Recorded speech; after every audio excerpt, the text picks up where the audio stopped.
प्रणाम आचार्य जी। मैं 23 वर्षीय हूँ। मेरा नाम शैलेश है। मेरा सवाल एजुकेशन सेक्टर से रिलेटेड है। मेरा प्रीवियस 2 स्टार्टअप्स एजुकेशन में ही था। तो स्पेसिफिकली 3 से 15 साल के बच्चों के एजुकेशन सिस्टम को मैंने ऑब्जर्व किया। तो उसमें जो प्रचलित बोर्ड्स हैं जैसे आईसीएसई, सीबीएसई और फिर जो इंटरनेशनल बोर्ड्स हैं, उनका आधार ही हुआ था, मतलब मेरे ऑब्जर्वेशन ऐसे हैं कि उनका आधार हुआ था कैपिटलिज्म और कंज्यूमरिज्म में।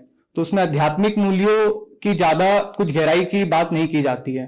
और ऑन द अदर साइड जैसे कुछ आश्रम्स है, अद्वैत आश्रम और अर्श गुरुकुलम जो महर्षियों के हैं, उसमें बहुत ही गहरे आध्यात्मिक मूल्यों की बात की जाती है। बट उनको 2 प्रॉब्लम है। उनको उनके पास इनफ फंडिंग नहीं है कि बहुत लोगों तक पहुंचे, और अभी के जो मतलब प्रचलित कैपिटलिज्म कंज्यूमरिज्म की शिक्षा उसमें बहुत ज्यादा दी नहीं जाती है। तो जैसे मैं आपको सुनना ही जब चालू किया था लास्ट 1.5 साल से, मैंने अपनी एजुकेशन से कंपनी भी बंद कर दी क्योंकि मुझे लगा वो गलत आधारों पे बेस्ड है। और मुझे एक्चुअल में समझने की कोशिश अभी भी कर रहा हूँ कि what does real education means.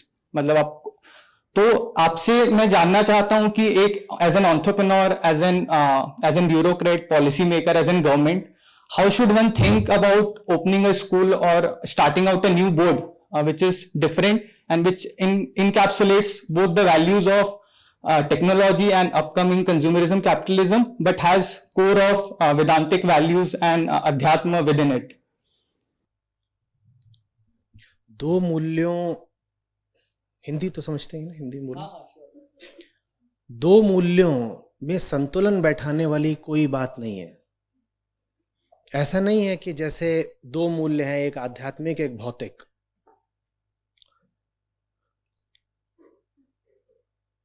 एक तरफ मामला मिस्टिकल है, दूसरी तरफ रखी है कैपिटल, और इनमें क्या बनाना है? एक संतुलन, बैलेंस, इक्विलिब्रियम। नहीं, ऐसा कुछ नहीं है। हम 2 हैं क्या? हम एक है ना? हम एक हैं, और उस एक की एक ही मांग है। उस मांग के कई नाम होते हैं। हमारी मांग है बोध, मुक्ति।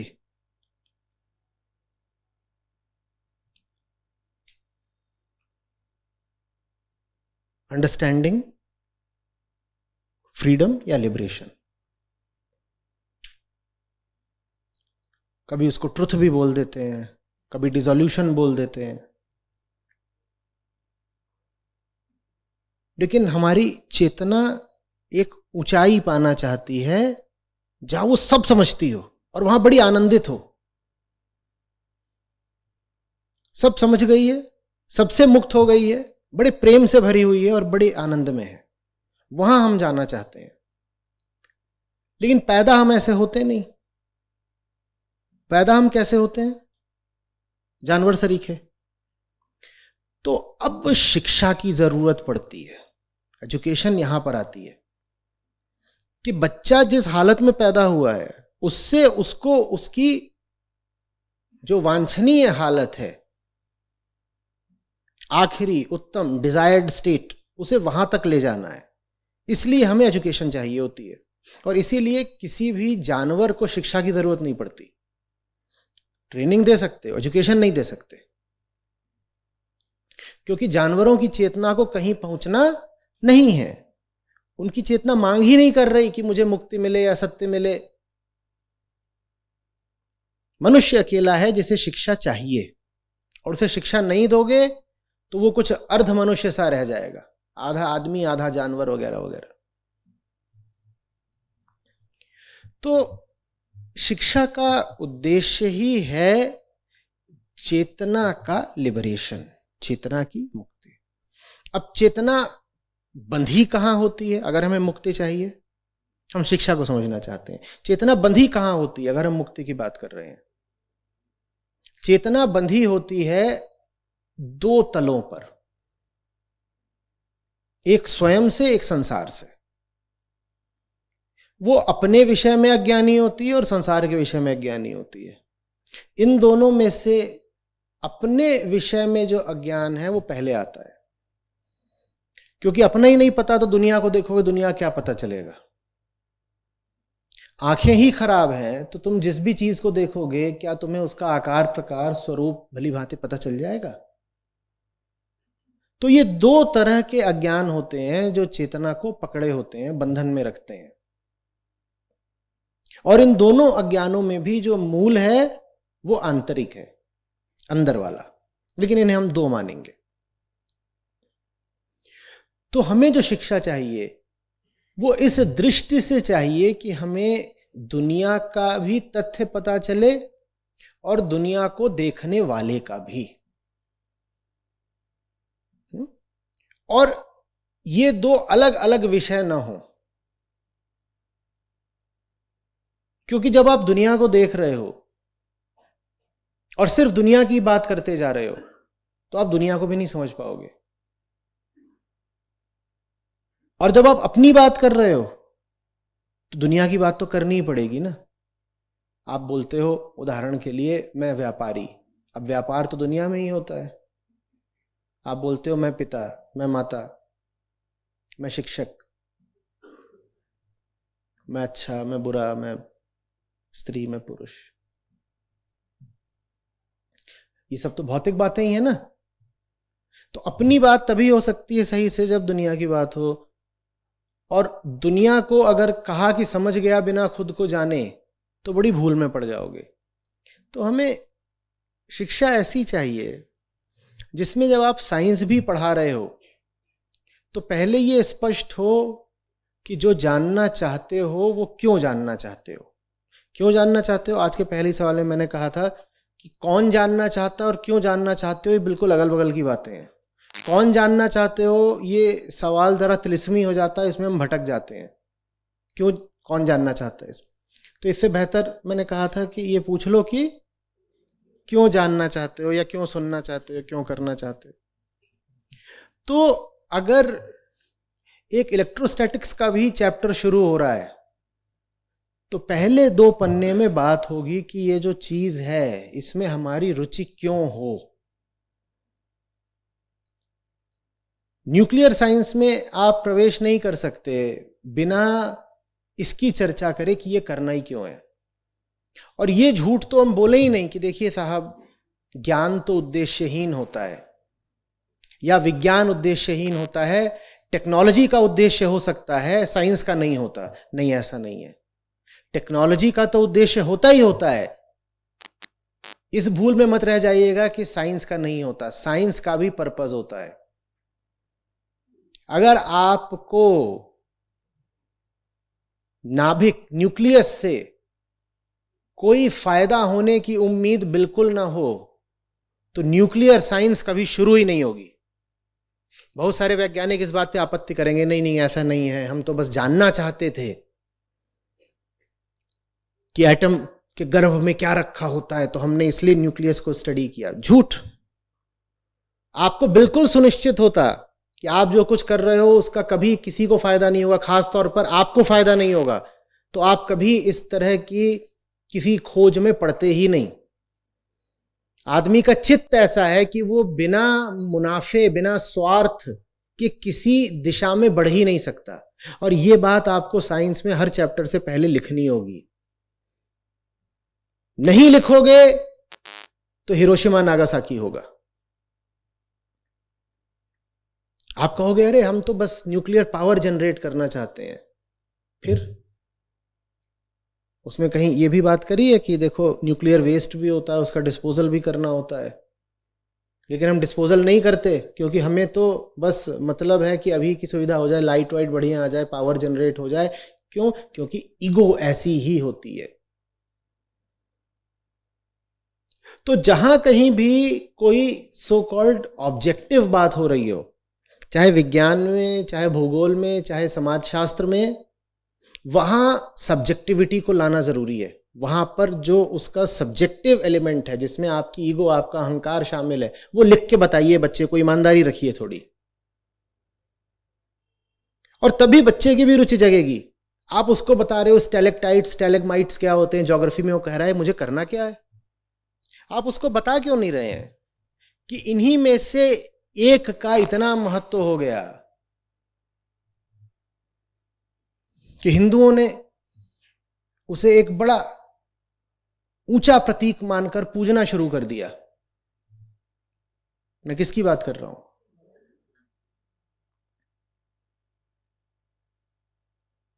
ये बताना पड़ेगा ना, बात ऑब्जेक्टिव नहीं है, वहां पर कुछ पर्सनल शामिल है। वो जो पर्सनल है, वो जो सब्जेक्टिव है, वो जो ईगो रिलेटेड है, वो बताओ तो सही। यहां तक कि गणित में भी बताना होगा कि आप जो पढ़ रहे हो उसका महत्व तो इसलिए है। नहीं, इतिहास में बता क्यों नहीं रहे हो? क्यों नहीं बता रहे हो? हमें मुगलों के बारे में क्यों पढ़ाया जा रहा है? हमें अंग्रेजों के बारे में क्यों पढ़ाया जा रहा है? हमें गुप्त साम्राज्य के बारे में क्यों पढ़ाया जा रहा है? मैं कनिष्क के बारे में क्यों पढ़ूं? मुझे बताओ, पहले मुझे बताओ ना, इसलिए पढ़ूं।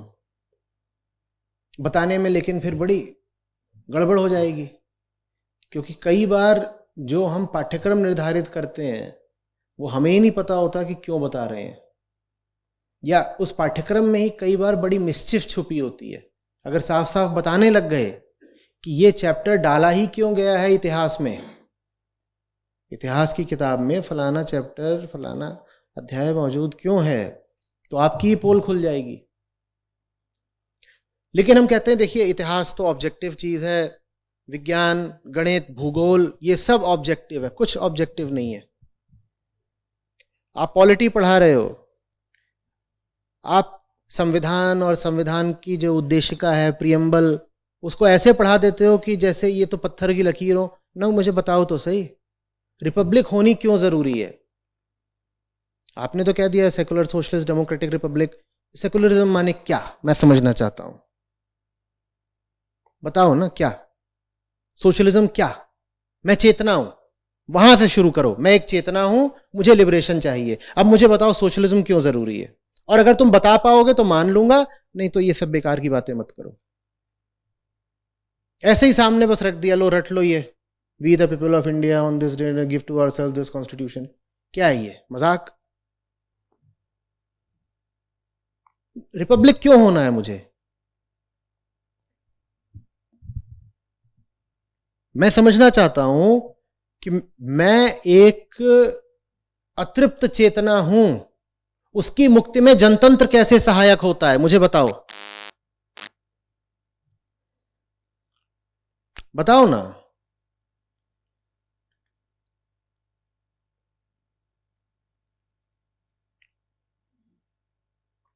और अगर सबके मत की एक बराबर ही कीमत है तो मुझसे सवाल क्यों पूछ रहे हैं आप? और मैं ऋषियों से जाकर के क्यों पूछता हूं? सबकी राय एक बराबर है।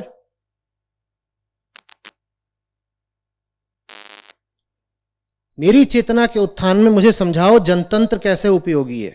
तुम समझा लोगे मैं मान जाऊंगा, नहीं समझाओगे तो बताओ मत।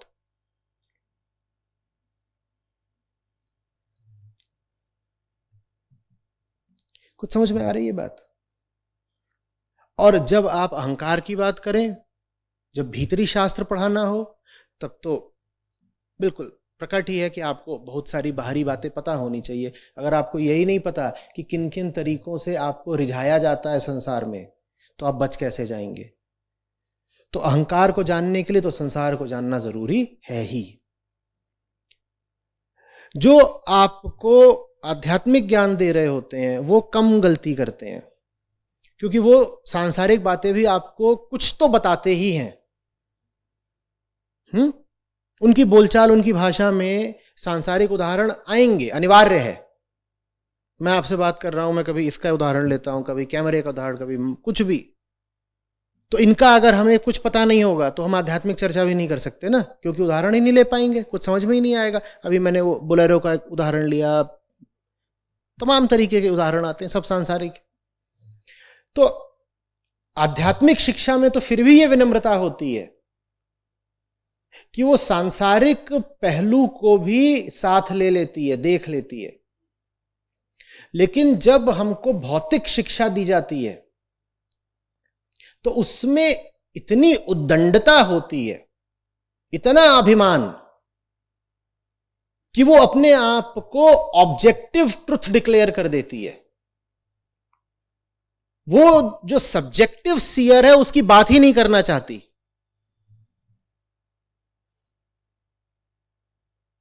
ये बदलना होगा। और हर अध्याय से पहले कोई फर्क नहीं पड़ता किस विषय का है, ये पूछना होगा मुझे बताओ ये पढ़ करके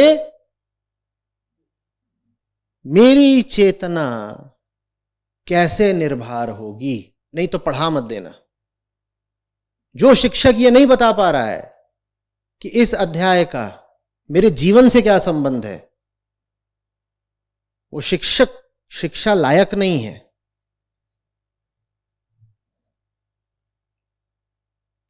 समझ रहे हैं? आ गया इकोनॉमिक्स पढ़ाने के लिए, और इकोनॉमिक्स में वो क्या बता रहा है, बोल रहा है कि देखो ऐसे जब डिमांड बढ़ती है तो फिर सप्लाई भी पीछे पीछे बढ़ती है, प्राइस भी बढ़ता है, ये सब हो रहा है। तुम मुझे सब क्यों पढ़ा रहे हो? तुम किस चीज की डिमांड बढ़ने की बात कर रहे हो? प्रेम की? ये पूरी इकोनॉमिक्स ईगो इकोनॉमिक्स है। यहां कहते हैं कि हर आदमी को इकोनॉमिक्स का ऑब्जेक्टिव क्या है, आप किसी इकोनॉमिक्स से पूछें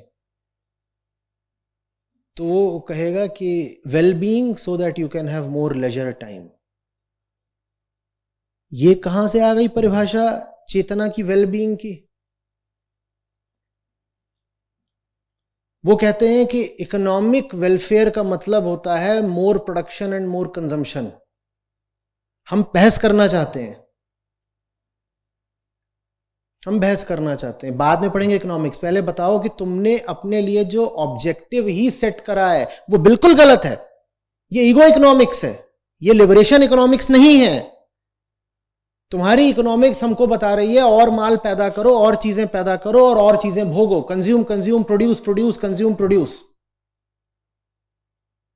हम नहीं करना चाहते ये सब तो, और ये बात हमारी इच्छा भर की नहीं है, ये हमारी अनिवार्यता है, क्योंकि ये सब जो तुम हमें बता रहे हो उसमें हमारा कोई हित है ही नहीं।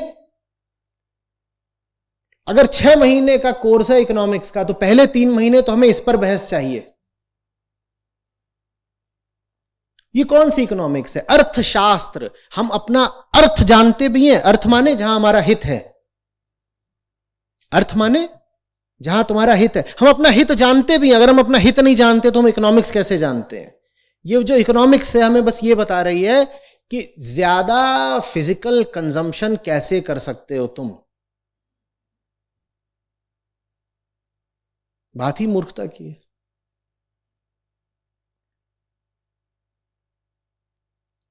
समझ में आ रही है कोई बात?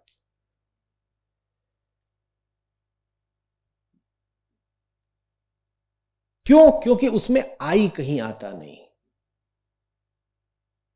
ये सब कुछ किसके लिए है? मेरे लिए है, पर इस पूरे में मैं कहीं आता नहीं। ये पूरी इकोनॉमिक्स मेरे लिए है। मुझे बताया जा रहा है आपकी वेलफेयर के लिए हो रहा है सब कुछ, ये मेरी वेलफेयर के लिए हो रहा है, तो मैं इसमें कहीं आता क्यों नहीं?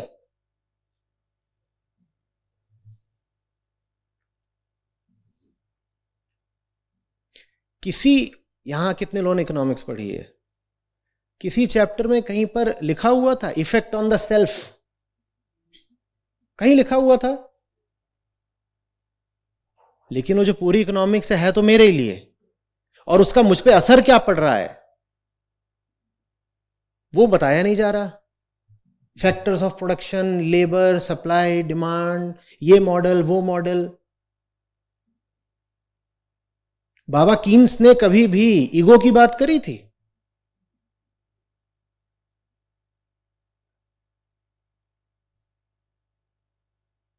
फिर ये तो गड़बड़ हो गई, हम ही गड़बड़ हो गए।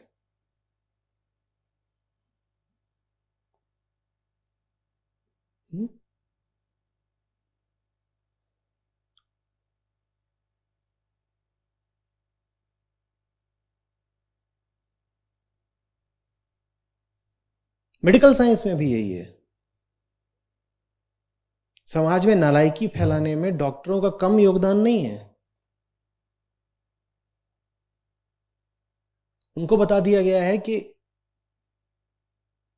उनके पूरे शास्त्र, उनकी पूरी शिक्षा का उद्देश्य है शरीर को निरोग और दीर्घायु रखना। हम शरीर हैं, हम शरीर हैं।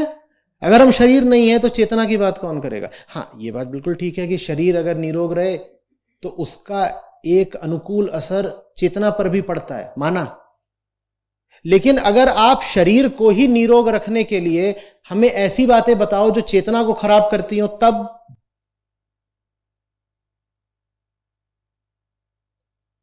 घर हो सकता है शाकाहारी हो, लेकिन घर के बच्चे को मांसाहारी बनाते हैं डॉक्टर।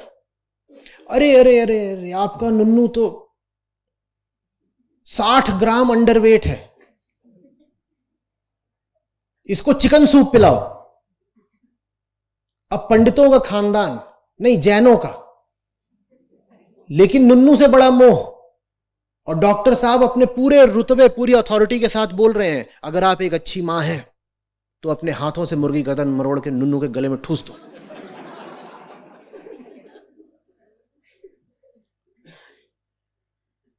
ये कौन सा एमबीबीएस है जिसमें उनको पता ही नहीं कि वेलबीइंग का असली अर्थ क्या है और किसकी वेलबीइंग की बात हो रही है? अगर हम शरीर होते तो ठीक था, परम चेतना है। शरीर के थोड़े से लाभ के लिए, वो लाभ भी विवादास्पद है, हम नहीं जानते वो लाभ होगा कि नहीं। मान लो थोड़ा बहुत होगा भी, तो शरीर के थोड़े से लाभ के लिए तुमने मुर्गे को, बकरे को मार दिया, तुमने नुन्नू को मांसाहारी बना दिया। तुम कैसे डॉक्टर हो? कैसा था ये एमबीबीएस का पाठ्यक्रम?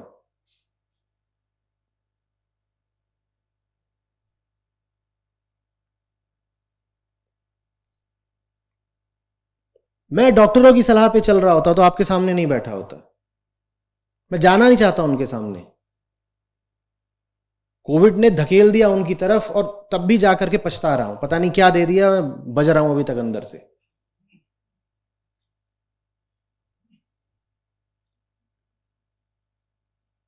कोई मेरे शरीर का हिस्सा नहीं है जिसमें वो खोट नहीं निकाल देते। अरे तुम्हारा ये भी कम है, तुम्हारा ये भी ऐसा। आप एक काम करिए, सब कुछ छोड़ दीजिए, तो यहां शिविर में कौन आएगा? नहीं हो तो क्या?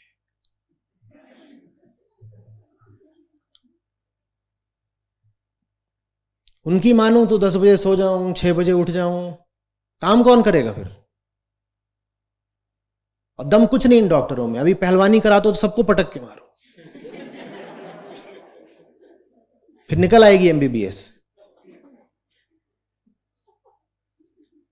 पर मुझे बताते रहते हैं मैं बहुत बड़ा रोगी हूं, ये मत खाओ, ये कर दिया। विटामिन डी ठूस रहे थे, अब वो आता है उससे, मछली के तेल से या पता नहीं किन चीजों से। और पूछो तो बताते भी नहीं है। उनको बोलो वेजिटेरियन हूं तो ऐसे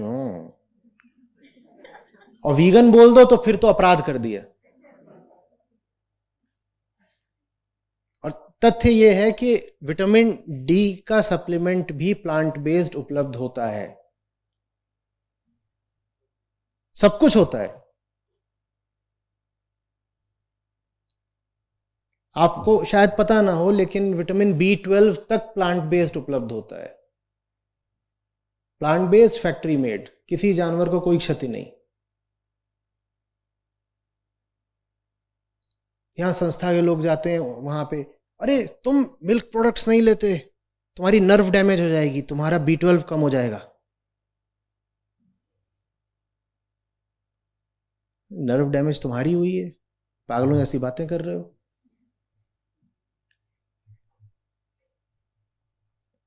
ये सब जो संस्था के लोग आपको दिख रहे हैं, खड़े होना पड़ेगा, यहाँ पे सामने आना। ये देखिए, ये है हमारा नमूना।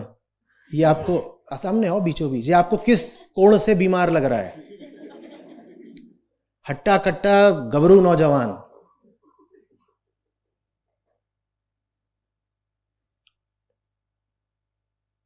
और भी है माल। उदित खड़े हो जाओ बेटा। ये देखिए, ये आपको बीमार लग रहा है?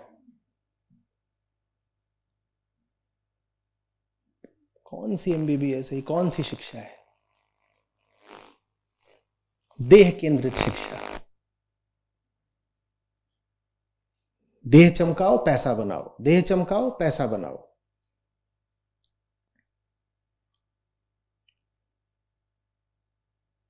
कार्टोग्राफी जो होती है, मैप्स बनाने की कला, नक्शे बनाने की कला, उसमें सबसे ज्यादा तरक्की किसने करी थी? यूरोपियंस ने। कब करी थी? कब करी थी?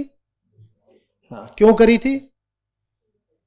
हाँ, इंडिया नहीं, पूरी दुनिया।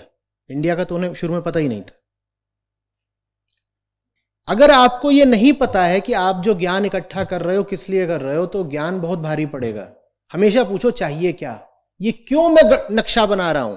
तुम वो नक्शा इसलिए बना रहे थे क्योंकि तुमको भारत को, चीन को, अफ्रीका को लूटना था।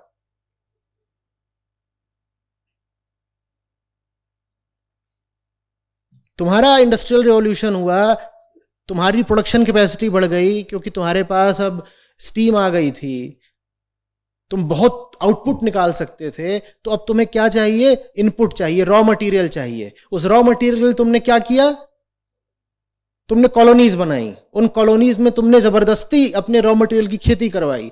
फिर उसी रॉ मटेरियल को लेके तुमने मैकेनाइज तरीके से आउटपुट निकाला, और उसी आउटपुट को ला करके तुमने उन्हीं कॉलोनीज में बेच के और मुनाफा बनाया।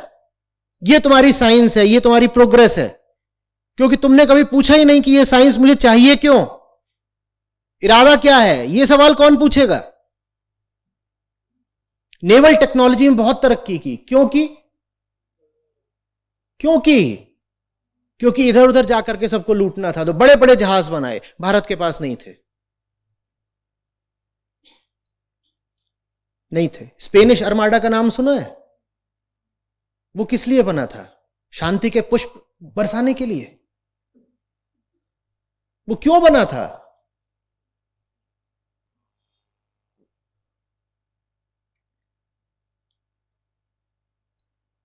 वो पूरे तरीके से वेपनाइज्ड है।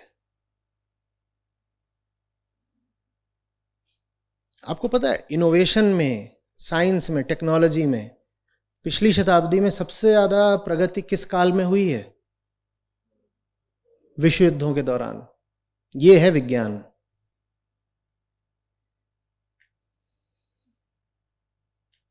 नियत ही खोज के पीछे यह है कि खोज के शोषण करूंगा। शांति काल में खोज मध्यम पड़ जाती है, क्योंकि बहुत सारी खोज ऐसी है जिसकी वास्तव में आपको कोई जरूरत नहीं है।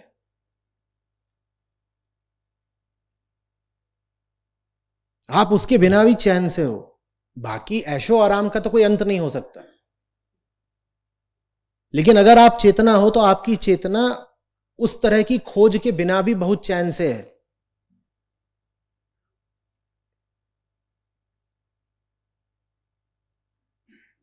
मैं खोज के खिलाफ नहीं हूं, मैं कह रहा हूं पहले खोजी का पता होना चाहिए। पहले खोजी का पता हो।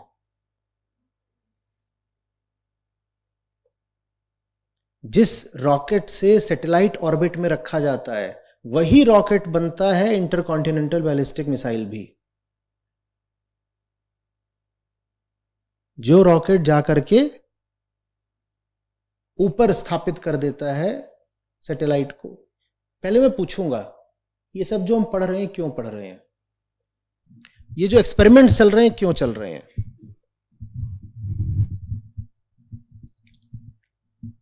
कोविड बड़ी संभावना है कि एक रिसर्च लेबोरेटरी से आया है। जानता कोई नहीं पूरे तरीके से, प्रमाण कुछ नहीं है, पर बहुत संभावना है कि एक रिसर्च लैब से आया है। वहां पर क्यों हो रही थी रिसर्च इस वायरस पर? और उस वायरस के साथ जानते हैं ना रिसर्च क्या हो रही थी? उसको और पोटेंट बनाने की रिसर्च हो रही थी कि किस तरीके से इस वायरस को वेपनाइज किया जा सकता है। नहीं तो करना क्या है? एक वायरस है, वो जंगल में चमगादड़ के पास पड़ा हुआ है, आप क्यों गए चमगादड़ को पकड़ने? चमगादड़ भी परेशान होगा कि ये गुफा में आके मुंह दिए दे रहे हैं, करना क्या है तुम्हें?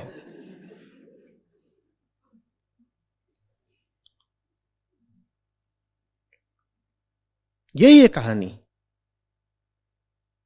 दूर जंगलों में वहां गुफाएं हैं चमगादड़ों की, वहां घुसे, वहां से चमगादड़ लेकर के आए, उनसे वायरस निकाला और फिर उस वायरस को और ज्यादा विषैला बनाया और ज्यादा संक्रामक बनाया। और ये सब कर रहे थे, उसी में बीच में असावधानीवश वो वायरस बाहर ही निकल आया। ये खोज करनी क्यों है, मुझे बताओ? इसके पीछे इरादा ही खराब है। जिस चीज के पीछे इरादा खराब हो क्यों करें? फिर कह रहा हूं, इरादा तय कर लो, अच्छा है, उसके बाद जो खोज करनी है करो।